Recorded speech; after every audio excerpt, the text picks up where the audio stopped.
Today, we are ranking every single dinosaur kill throughout the Jurassic Park / Jurassic World franchises.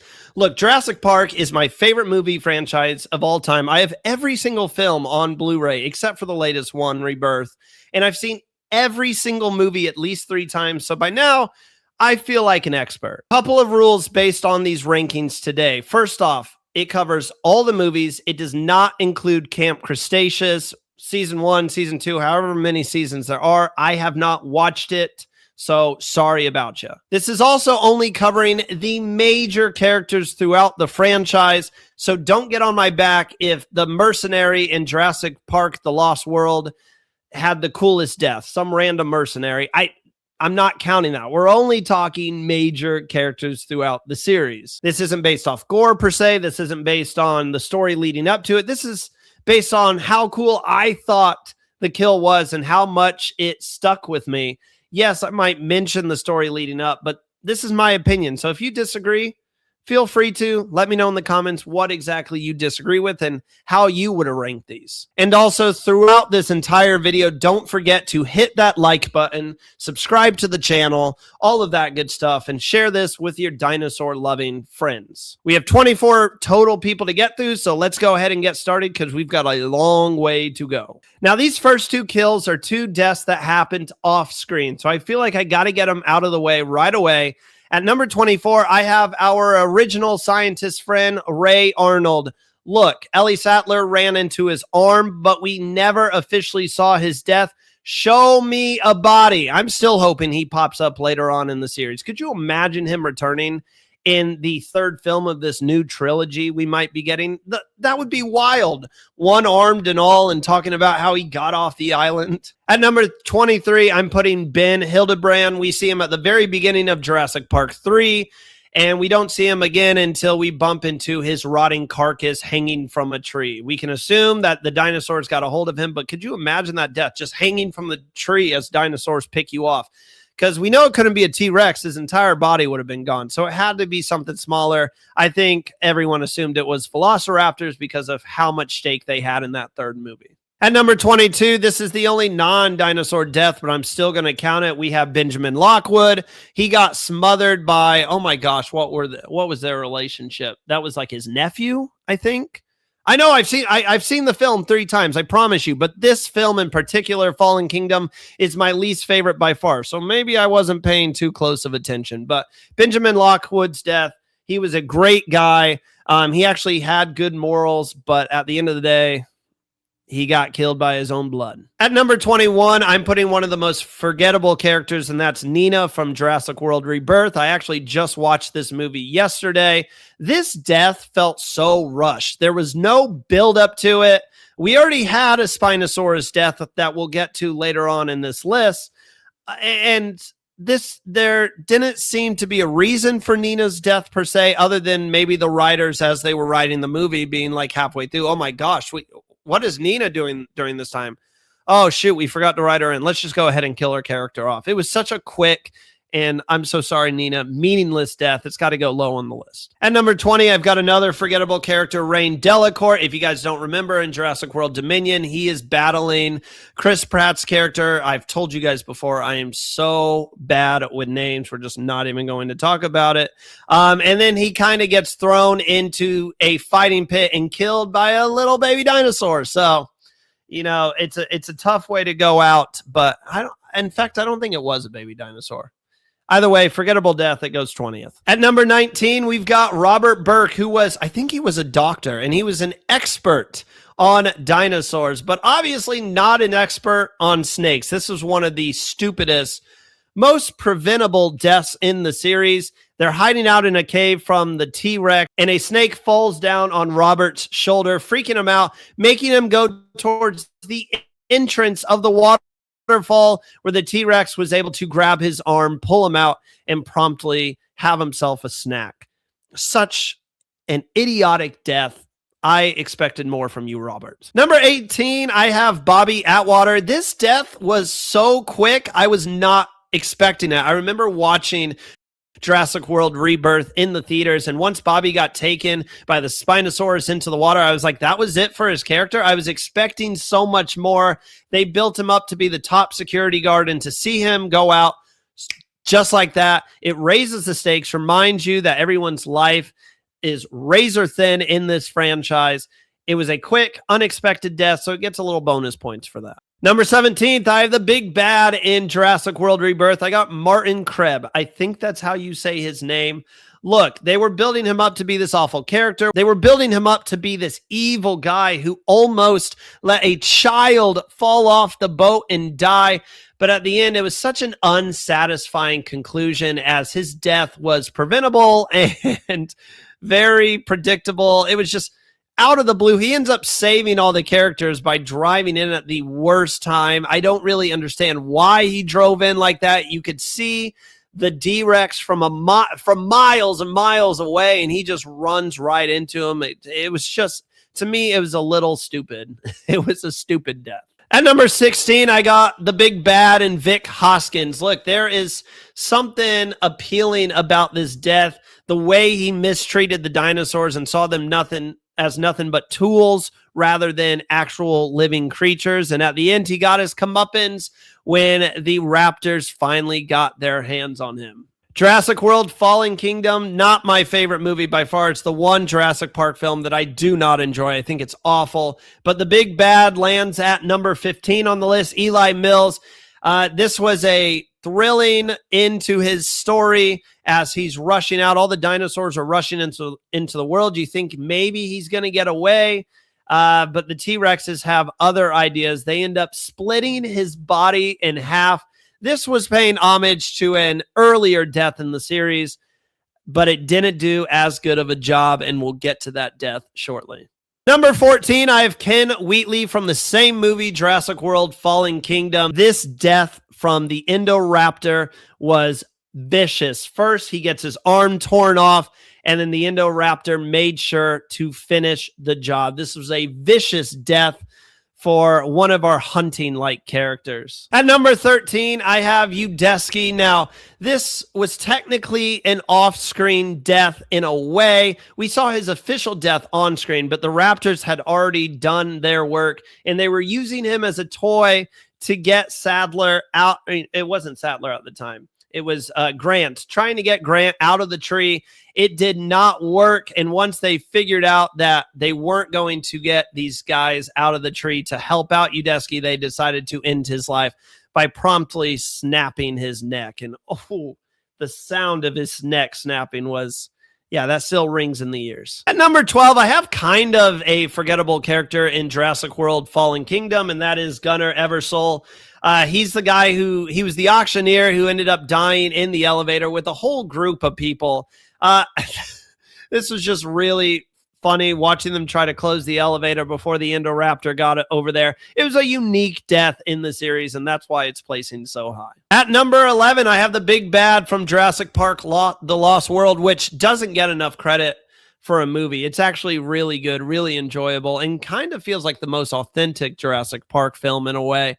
But Peter Ludlow goes at number 11. Look, the entire movie, he's trying to get samples and this T-Rex back to San Diego to create this park on home soil. And at the end, we have this bonding moment with the T-Rex and her infant where she has Ludlow cornered, and then she lets her baby T-Rex go to town. Up in wherever he's at now, Ludlow's just like, I died getting killed by a child. It's fitting for the type of character he was. All right, now we're on to the top 10. Here we go. At number 10, kind of a forgettable character, but in Jurassic World Rebirth, we have Leclerc. I think his name's pronounced Leclerc. He was the guy going down the side of the mountain. He sacrificed himself to save a few characters, and on his way up, he's literally screaming, "Pull me up, pull me up, pull me up." And by the time they get up there, look, I love dinosaurs. I can't tell you the name of every single dinosaur. I'm going to be honest with you. But the fact that this breed of pterodactyl had him halfway down his throat, and he was still alive. As he tossed his food up in the air, you still saw Leclerc like flailing. He got swallowed alive by this thing. That is vicious. Ended up dying in his stomach acid, or he probably suffocated in the throat first or in the stomach first. But still a gruesome way to go. At number 9, I have Dieter Stark. I don't know of a guy who has a more deserving death than this guy. One of the hunters in Jurassic Park, The Lost World. Maybe this is the one death that is worse than getting killed by a baby dinosaur. He gets killed by the smallest dinosaurs known to man, but it shows you mistreat one.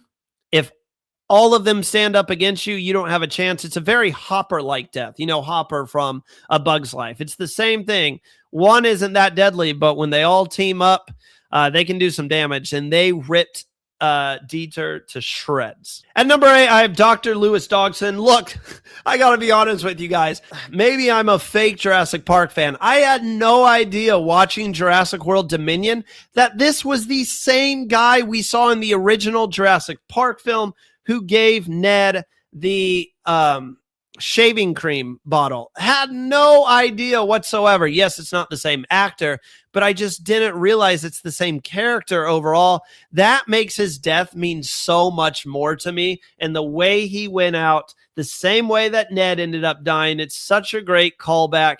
When I rewatch that movie now, I feel like his death scene's going to mean so much more. Now I kind of want to rewatch it. I had no idea they were the same character. At number 7, I have good old Robert Muldoon.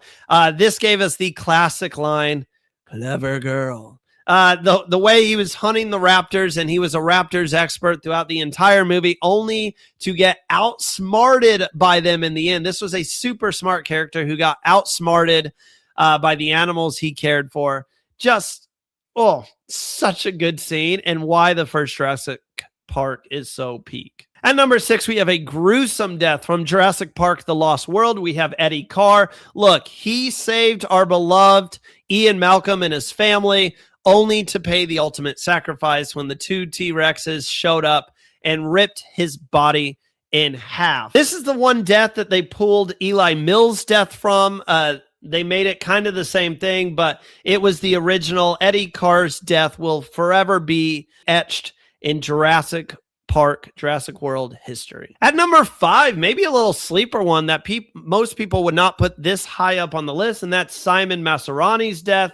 Look, he was learning how to fly. He was getting his pilot license, all of that good stuff. He was actually a really good owner, a respectable owner of Jurassic World, but his death was another one that caught me off guard. I wasn't really expecting it. The way the pterodactyls took down his helicopter and created this huge, giant, fiery ball of fire, I guess is what I'm saying, while the Indominus Rex ran away from the explosion. It's a memorable moment to kick off this new Jurassic World trilogy, and it was a really, really good death, and not the only amazing death from the first Jurassic World movie. At number 4, yes, maybe he's a character we're not going to remember, but Cooper's death in Jurassic Park 3 is one that is etched in my memory forever. Jurassic Park 3 has forever been known as personally my favorite Jurassic Park. I love the dinosaurs that we see in it.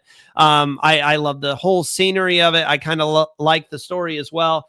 And Cooper's initial death and how he got destroyed by the Spinosaurus is still terrifying to me. The way he runs onto the off-ramp, and I can hear Grant saying right now, "It's Cooper," and he's waving and he's like, "Please stop." And then you see the Spinosaurus just run by and grab him, causing the airplane to crash. This death, in my opinion, is so good, so enjoyable, so vicious. It's everything I want in a dinosaur death. At number 3, we have our evil lawyer from the original Jurassic Park film, Donald Gennaro. His death on the toilet is comedic, but also not only is it comedic looking back on it, imagine going to the theaters to see Jurassic Park come out the very first time. Yes, you see the forgettable deaths at the beginning of the movie where a few of the workers get pulled in by the raptor, But to see this as your first major death where the T-Rex hunts him down,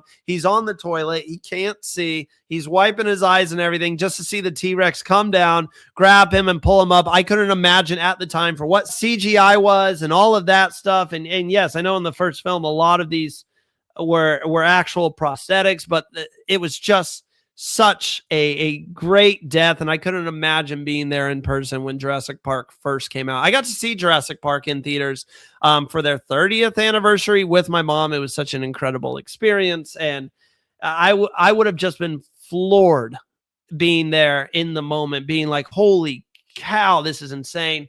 This is a legendary death in the series. At number 2, this is going to be a lot of people's number 1, but it's Dennis Nedry.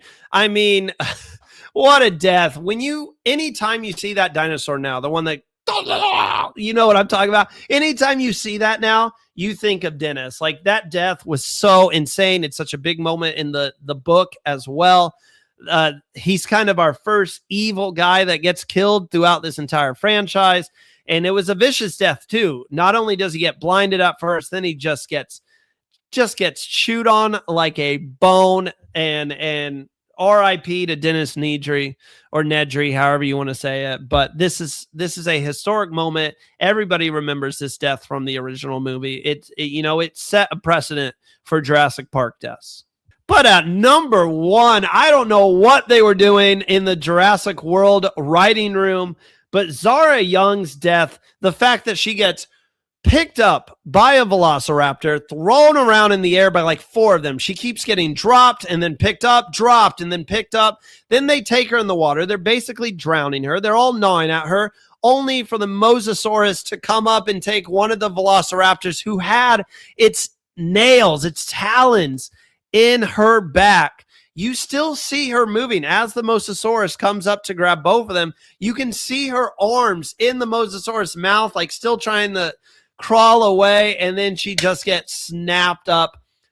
This is such a minor character in the whole Jurassic Park / Jurassic World series. I don't know what she did to get such a memorable death, but if I ever get the chance to be a character, even a side character in one of these movies, that's how I want to go out. I'm going to storm into the writing room and say, if I'm going to die, I want a memorable death like that. She went out in so much agony. I felt so bad for her character. And when I saw it live, I was like, what the hell? That death is by far the most vicious death in the entire franchise. Do you agree with my list? Let me know in the comments down below. Look, I just love Jurassic Park. I love Jurassic World, and I hope they continue on making these movies, even though some people are ready for them to stop. I didn't think Jurassic World Rebirth was that bad. I gave it 2.5 out of 5. It's kind of middle of the road for me, but give me 2 more of them. Let's do a whole nother trilogy. I'm down for this. I love these movies so much, and I will continue to watch them till the day that I die.